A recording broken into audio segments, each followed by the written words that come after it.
close fight, tough fight tonight, but where do you feel you did the work that made the difference on the judges' scorecards that got you the decision?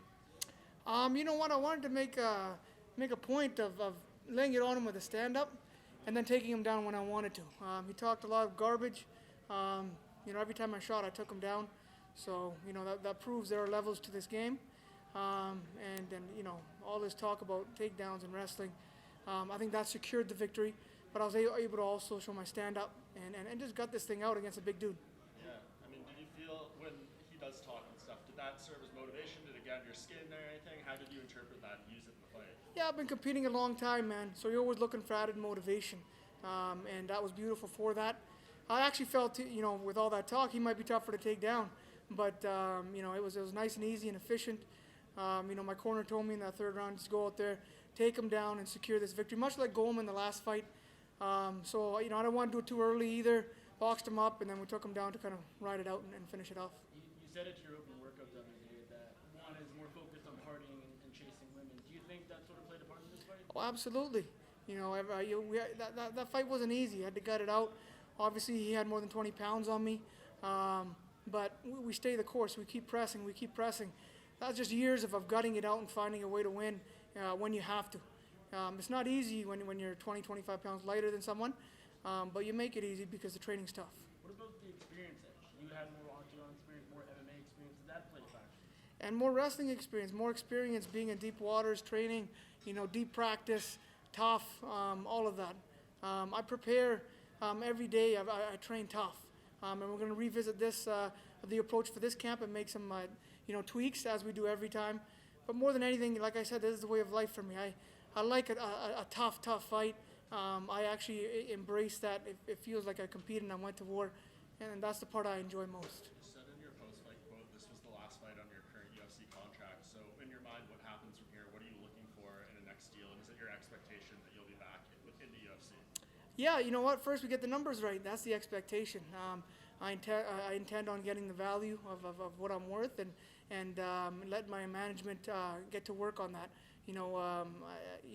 Aside from that, I enjoy being in the UFC, definitely.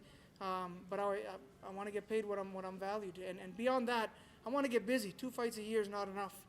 This is all I do every day. As long as I'm healthy, I want to get going. I'm 32 years old. In an old weight class, and I want to get busy and let's get going. That's why I called out the guy I did, and that's what we want to do. Speaking of value, that's exactly what I wanted to touch on next. I mean, you called out Arlovski. Didn't go over too off the crowd, but why Arlovski in this case? You know what? Like I said, this is an old man's division, and it's time for the young guns to come out and take care of these old. Just in wrestling, I had the same approach. These guys don't leave unless you show them the door. You have to give them a reason to leave, and that's why I intend on neutering the pit bull. Sending him into retirement. And I've been watching that guy for a long time. A lot of respect for what he's done in the sport. But there comes a time where the next generation has to step up, and I want to lead the way for the next crop of fighters. Hi, Arjan. Obviously, your wrestling has served you phenomenally, and you've experienced just about everything else in this octagon. You have that submission loss. Of course, tonight, Juan did have the striking advantage, or at least in the numbers. For you, what is the biggest thing that you need to evolve in for your career? Bring it up to that wrestling. You know what? Just keep doing what we're doing. I'm actually surprised if he had the striking numbers. I have to take a look at that. I felt we were very efficient. Coming into this, we could tell he pushes his punches. His feet weren't under him when he's going. But at the end of the day, he's coming in 270, 280. So anyone with that kind of size is obviously going to have some power behind him. But like I said, that's every heavyweight. I know what I'm signing up for. The difference between me and those guys is what you saw in there. I'll take them down at will, and I will grit it out, tough. That's what I am, and I've done that always. And I felt I saw everything he brought, slipped his stuff, made him miss. I don't think he did that to me. Whenever I wanted to hit him, I felt I hit him. Whenever I wanted to take him down, I took him down. So just more, press forward, AKA style. That's what I intend on doing. Did you try to negotiate a new deal with the UFC before this fight? They made an offer to my team, but my team was, I respect. That's why I have them. You have to trust your coaches. You have to trust your management. And CAA is one of the best agencies in the world. And you know what? The way that the market is right now, you'd be crazy not to. You have to allow the market to test your to set your value. You cannot let just one person tell you what you're worth. There's so many other players out there. That's the only way you really know what your market value is. and I intend on getting what we're worth. End of the day, I love the UFC. Like I said when I got into the sport, not only do I want to represent Canada, definitely I always have very proud to be here in Ottawa, representing the Maple Leaf for many years. But I also want to take this sport to India. That market is green. There's no one out there. China, there are people there. Japan, there are people there.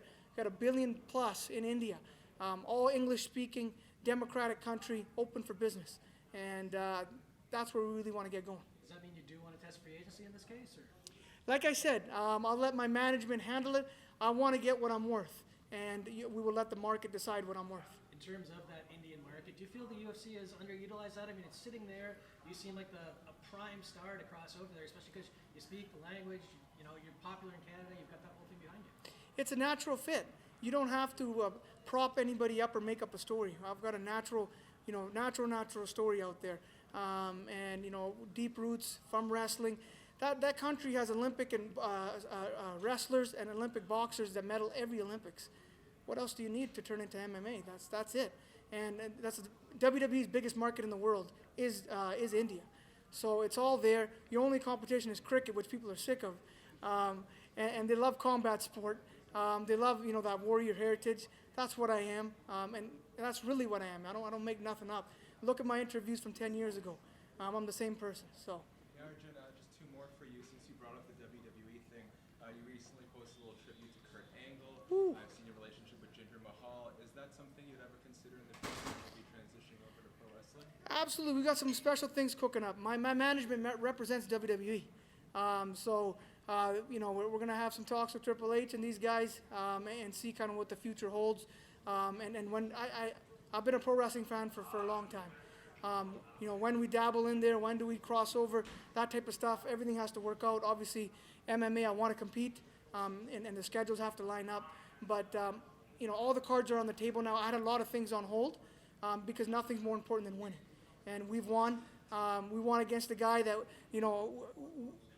people coming out of Dana's show, they want to win. We're not stupid. So we know what the company likes. Guys coming out of Tough, guys coming out of Dana's show, they always want to win. So we knew we had a tough fight. Juan has finished every one of his opponents, stopped every single one. So he's a winner. You have to respect all of those things. So now that we've taken care of that, I'm heading to Hawaii next week. I'm going to sit on the beach 1 week, and then we'll revisit all the options on the table. You hosted your own open workout independent to the UFC. Tell me a little bit about that Punjabi Sikh kinship you have with the community. Yeah, you from Canada? Vancouver. Vancouver, you know what my people are about. Come on, man. Canada trusts its national defense to one of our Sikh brothers. It's a warrior lineage. Anyone with the Singh in their middle name, that means lion. We are Sikhs. We are baptized warriors for generations and generations. All around the world, we all have the middle name Singh. We are connected now and through every generation. So I wear that proudly. I try to represent that every time I compete. That is my purpose. My purpose is greater than just myself. That's what allows me to train, allows me to do this. I don't have to do this. And I think that's what makes me more dangerous than anybody. I choose to do this. I choose to walk this path. And I have great people with me, Adam Ryan, Jay Johnsey, my brother Arjan Bhullar. When it's all said and done, these guys are with me in that room. They're going to war with me, and I got a tremendous amount of respect for them. You talked about the Indian market. What do you think the mixed martial arts community and the UFC itself can do to exploit that market? Let's sit at the table. What do they need? I have contacts all over that country. You know what I mean? They're going to Dubai. That country is full of Indians.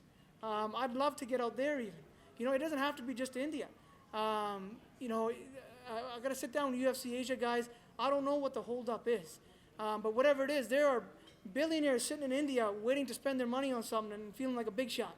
You know what I mean? Like I said, they're beyond cricket. So this is something everyone understands. You don't have to sell this sport. Dana's right. Everyone understands what's happening out there. So whatever the holdup is, like I said, it can't be worse than some of the other countries where they're putting a PI in China. Everyone speaks English in India. It's in the school system because the British rule. It's democratic. I mean, what else you need to do business? Billion plus. You got a guy, and all the athletes come from the north. That's where my family comes from, North India, Punjab. That's where we go, man. And like I said, you're wrestling, you got your feeder system, Olympic medalists come through there. Boxing, Olympic medalists, they got little Cuba in there. That's where all the boxers train. Let's take the cameras in there, shine a spotlight on them. Let's show them a way. Look, hey, there's a new career path for you. It's a matter of going out there and just doing it. And they have a broadcast deal with Sony India. They signed many years ago. I know that's coming up right now. Hopefully they renew. So they get free content in the country already. They know what the sport is. But whatever it is, I'm open to it. Let's get it going. That's what gets me excited. Thank you.